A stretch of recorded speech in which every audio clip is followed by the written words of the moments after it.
don't hold all your eggs in one basket with one tool. And that kind of goes back to the foundational of, you know, make sure you get a core tool that satisfies your needs, but Mhm. having a few extras that, complement the tool you have, that do other things that are still core to the business. Mhm. But don't let your whole business go down because you have every single activity being done in that one tool, because there is the risk of that sometimes happening, and you kind of think that could never happen to you until it does, and then you're like, wow, Yeah. I'm dumbfounded that it actually happened. Welcome back to Exploring Growth. As founder CEOs are transitioning into second stage growth, among the many decisions they have to make, they're usually faced with decisions around software. And usually it's because they have adopted various different platforms in that first stage due to speed and cost to kind of help them get where they're going. And so we want to kind of talk through what that looks like in the second stage.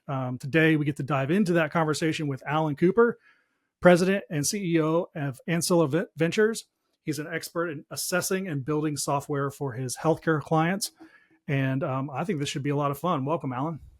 Yeah, pleasure, Lee, for having me on. Yeah. uh, So before we jump into this conversation, give everybody kind of background, like tell us about you and your company and what you guys are doing. Yeah. So Ancilla Ventures has been around for 17 years. We've mainly focused on healthcare and providing them software as a service. We've also kind of were born by focusing on data, retrieving data from hospitals and their EHRs and the like, and building web portals to ingest that. So we Mm-hmm. kind of have a lot of depth in data and building applications around that. And then we kind of then took some of that knowledge and started building in the last 10 years software as a services for the Mm-hmm. underserved areas of healthcare. So Love it. Yeah. And I think a lot of your focus is with healthcare clients, and looking at healthcare data. But as we were talking before, the same problem exists with all kinds of different companies.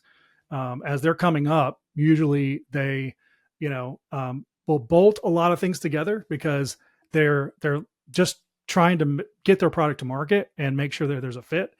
So they might determine that they need a scheduling tool, or they need, insert whatever tool.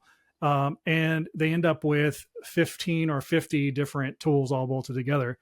And then when they get to sort of that second stage, they're kind of left, you know, like untangling all of that mess and trying to put in some legitimate software or tools to help them grow. So I thought first, briefly, what we could do is just talk about that first stage company. When you look at those companies, what do you recommend for how they should be approaching software solutions? yeah, I mean, just from our own experience, we try to start out by keeping it light and affordable, and mainly because at that time, cash is king, and we want to be able Yeah. to make sure our cash is spent on resources that are going to actually move the needle.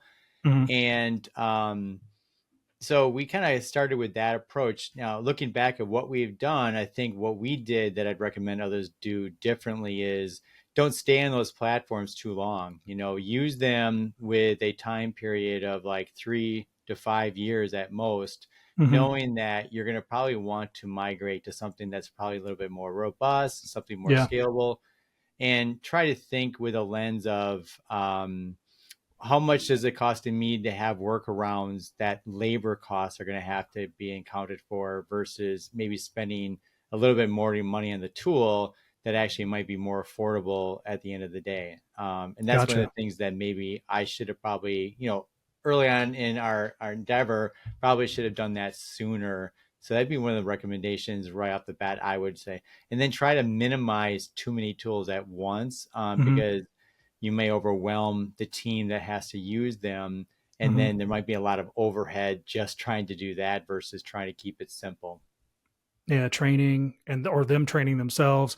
So what you're saying is you adopt the tool and it might help in the moment, but it adds additional labor cost or time overhead for someone using the tool. Is that right? Yeah, because at the end of the day, like no matter what people suggest to you, until you start using the tool, Mhm. you may not know if it's going to completely align with your organization. And knowing going in that it may be a short-term thing, will prevent you from right off the bat customizing something to the point where it's hard to get off the tool. And that's Yeah. sometimes what happens to some organizations, is that they go so custom on some of these things that tailor to the organization, Mhm. that it's a big endeavor to be able to get off the tool, and sometimes they don't even do it, and that's kind of not the right reason to do it, but I understand why they don't at the same time.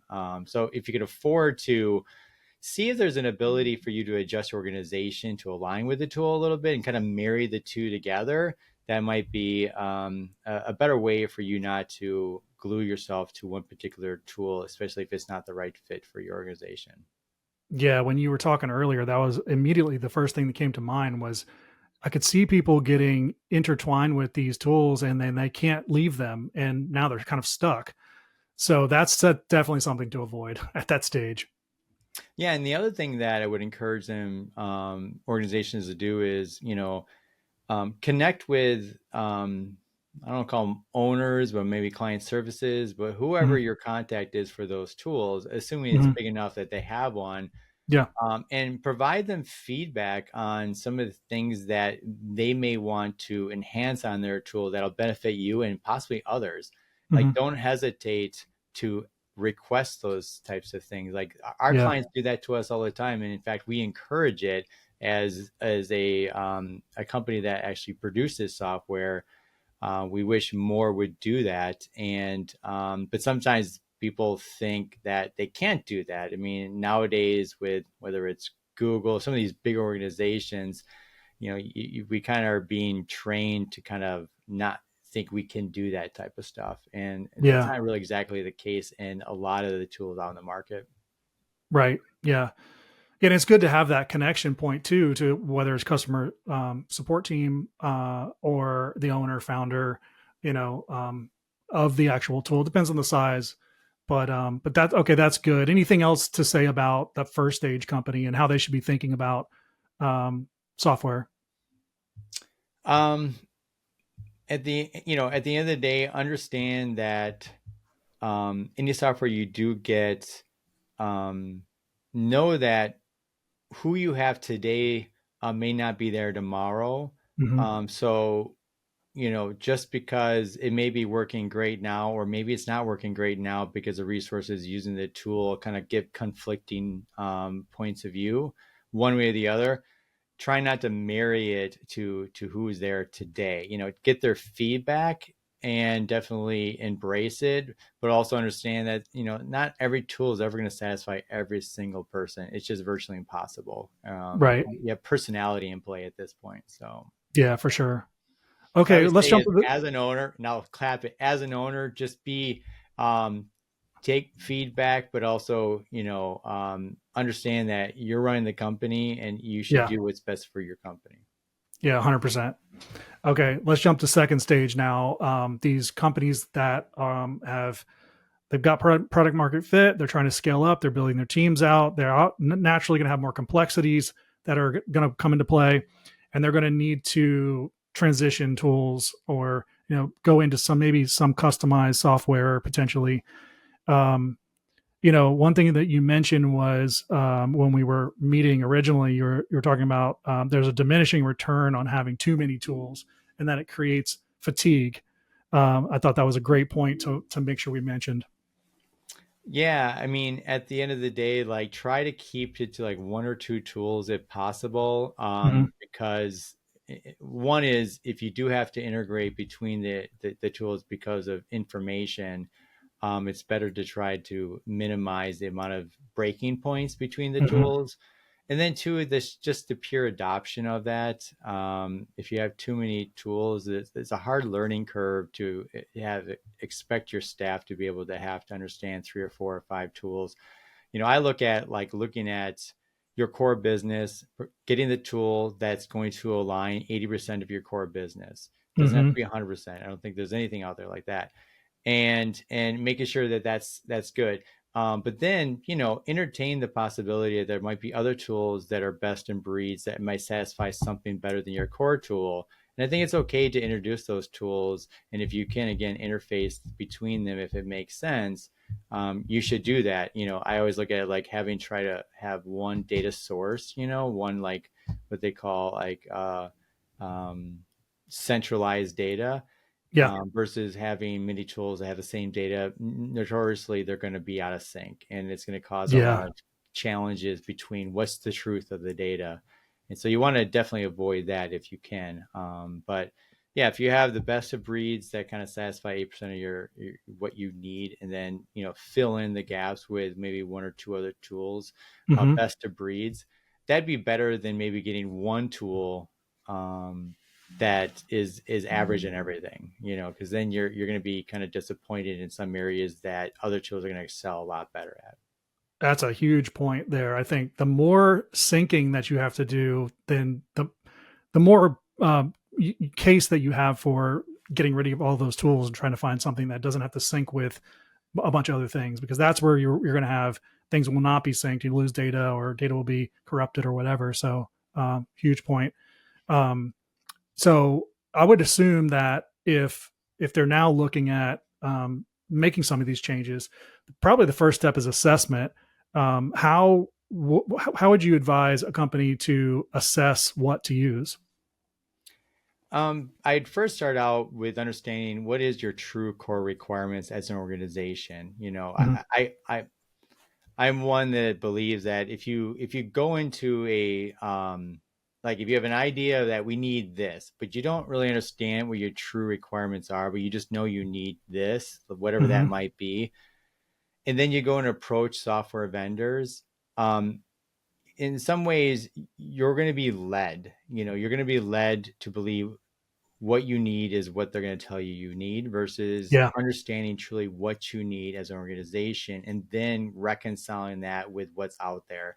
Yep. And you may be um, pleasantly surprised that maybe a tool you thought was going to be the right one ends up not exactly aligning as much as a Mm-hmm. tool that I've out there. And it'll kind of force the organization to not just accept one review of a given tool because it's definitely painful to do it. I'm not going to deny that looking out there for softwares that will help satisfy any of the gaps you have in organization.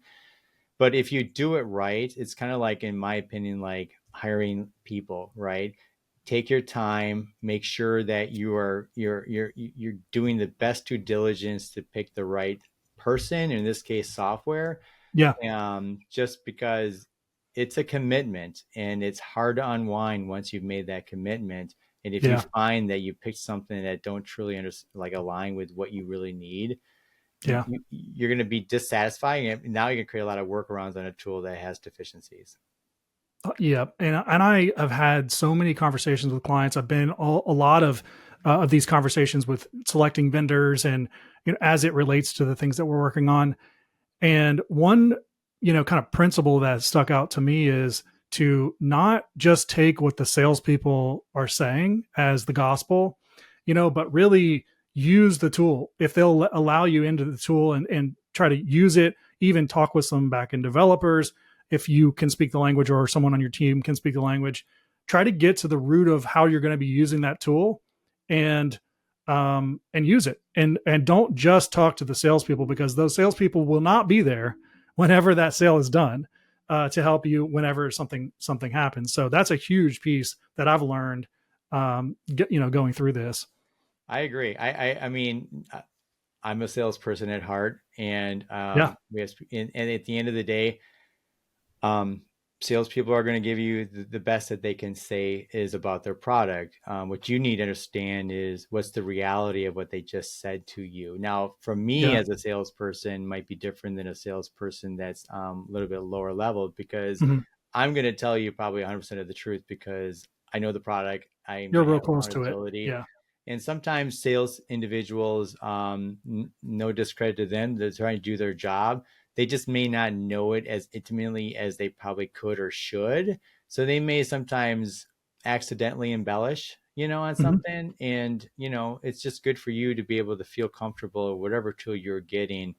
I think to what you just said about, having some type of demo or ability to pilot it for a little bit with no Yes. strings attached and stuff like that. And And that's what we actually try to do as a software company is we try to offer a lot of like piloting or baiting of stuff Mm-hmm. and saying, because we actually want the feedback, frankly. And if it Mm-hmm. ends up being like a good fit for you, then we know when we have discussions, it's going to be meaningful, and we know you're going to be more committal long term than you're going to be in it 1 year and then you're done, and then that's a lot Yep. of wasted energy on both sides, our That's side right. and the client side. So. Yeah, that's right. You guys get the feedback on your side that you can improve. Mhm. But yeah, I think that's a huge piece. So if we're looking at assessment, and then the next question comes to mind is who should be at the table as they walk through this assessment? Yeah, I mean, I think the core users should be the ones doing the assessment, in my opinion, with Mm-hmm. guidance from the technical side if it's needed, right? Some of these tools don't need it, but it's nice to have if need be.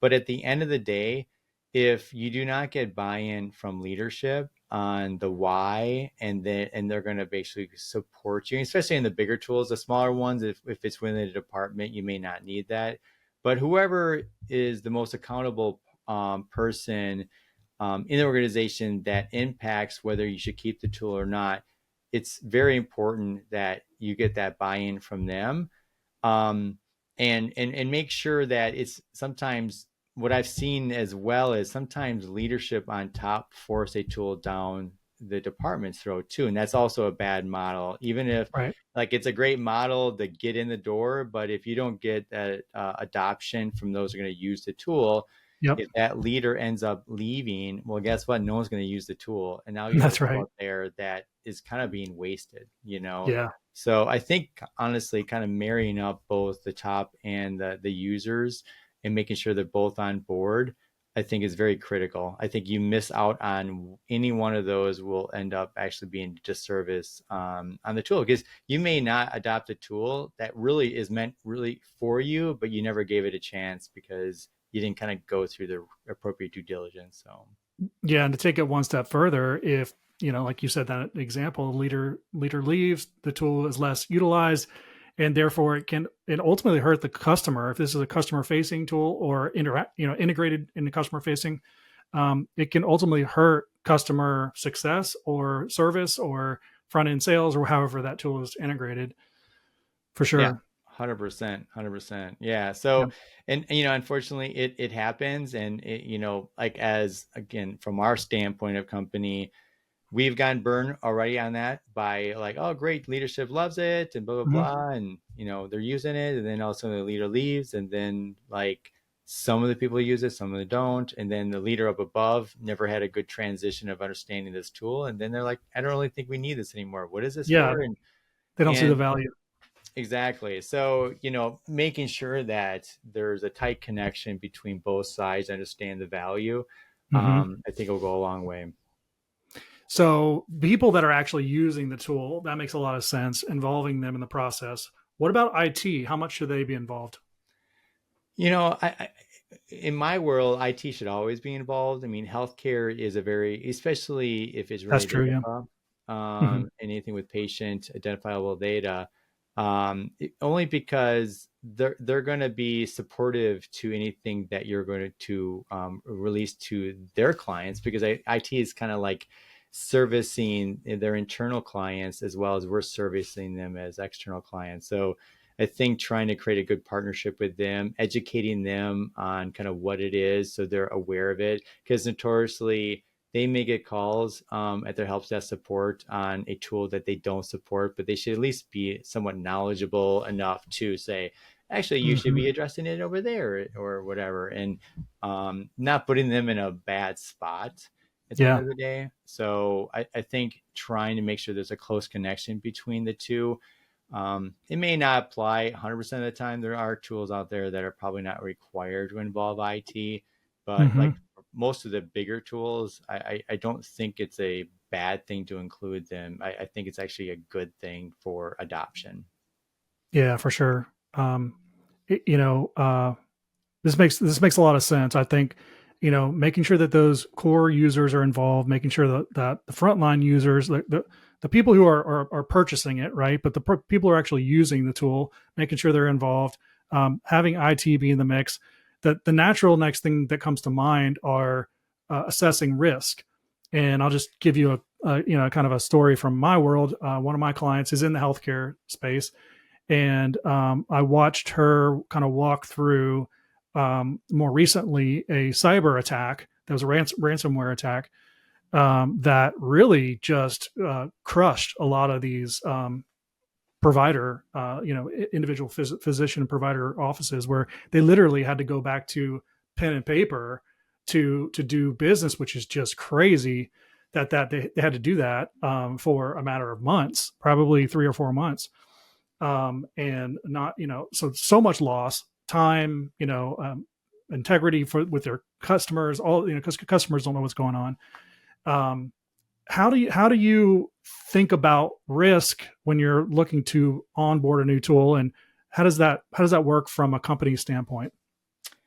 Yeah, I mean, I guess there's probably a few things to think about on that aspect. Is one is probably don't hold all your eggs in one basket with one tool, and that kind of comes back to the foundational of, you know, make sure you get a core tool that satisfies your needs, but Mm-hmm. having a few extras that complement the tool you have that do other things that are still core to the business, Mm-hmm. but don't let your whole business go down because you have every single activity being done in that one tool, because there is the risk of that sometimes happening, and you kind of think that could never happen to you until it does, and then you're like, wow, Yeah. I'm dumbfounded that it actually happened. So Yeah. um, so anyways, for me, like I look at healthcare, like there's a lot of tools, EHRs out there that do a fabulous job, managing and treating the patients and supporting the providers and the like, and they also, those same tools provide the same,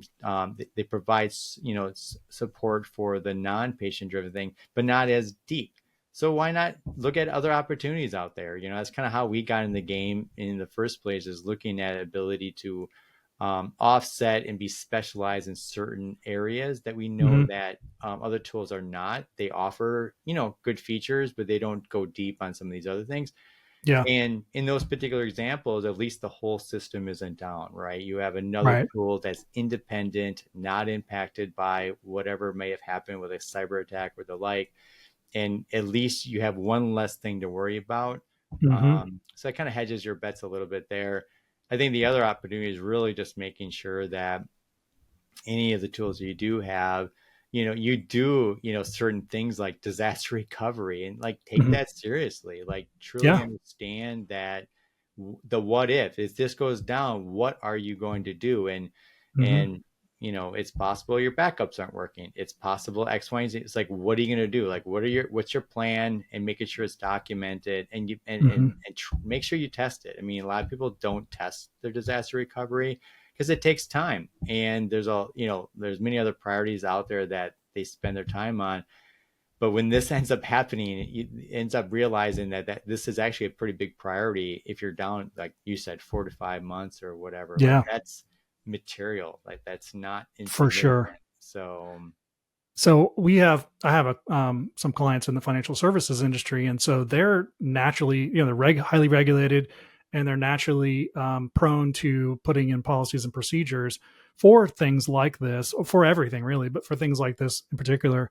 Um, is that something that a company should be looking to their software vendor or developer to give them, or to provide, or is that something that they should be doing on their own, or should there be some sort of a partnership there? I think the partnership is probably the best model. I think at a bare minimum, they should expect that from their vendor or their business partner to be doing.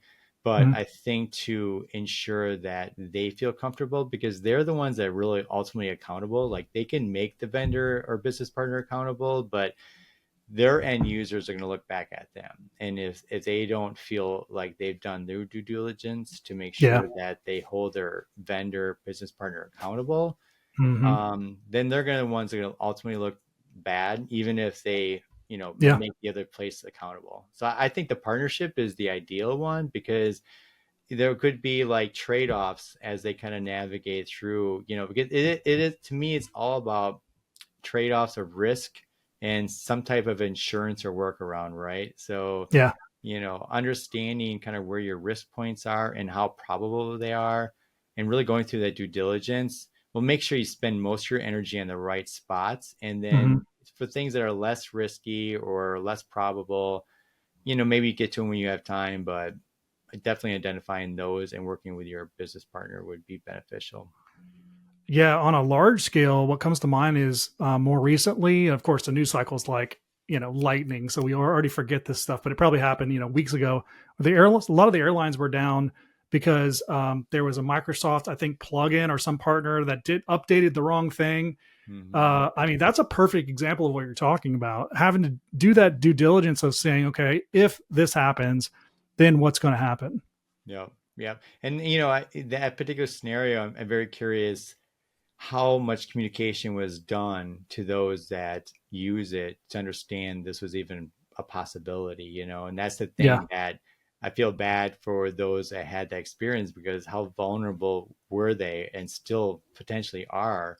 or yeah, And it kind of goes back to the initial point of holding your eggs in one basket. Well, look how mm, many companies were impacted by one glitch. It's yep. pretty interesting. So, That is very interesting. It to me, what it points back to is this kind of incessant need for growth in the market and in your company. That's you have shareholders that you have to report to, and it's this constant calling of new growth. So what's involved with that at the front line is salespeople. Kind of going back to that remark earlier, salespeople painting this picture, and then what gets left are these things that happen along the way that no one ever really thought about because they're on to the next quarter. yep. Yeah, no, 100%. Yeah. It's interesting. I'll just leave it It at really that. is, Yeah. for sure. Well, this has been a great conversation. Thanks, Alan. I think it's a great kind of initial framework for anyone who's thinking about changing vendors, upgrading their software or transitioning software. If we want to send people your way, where should we send them? Yeah, they can reach me directly at Cooper at regular or ancillaventures.com. But I say Regulus because that's the product I'm pushing a lot on. Okay. So that's another thing. But Yeah. Alan at ancillaventures.com would be probably the best source. Perfect. And are you on LinkedIn? I am. Yes. Yeah. Okay. So Alan Cooper at LinkedIn as well. So, yep. Cool. Awesome. Well, this is very informative. So thanks for that. Yeah, I appreciate it, Lee.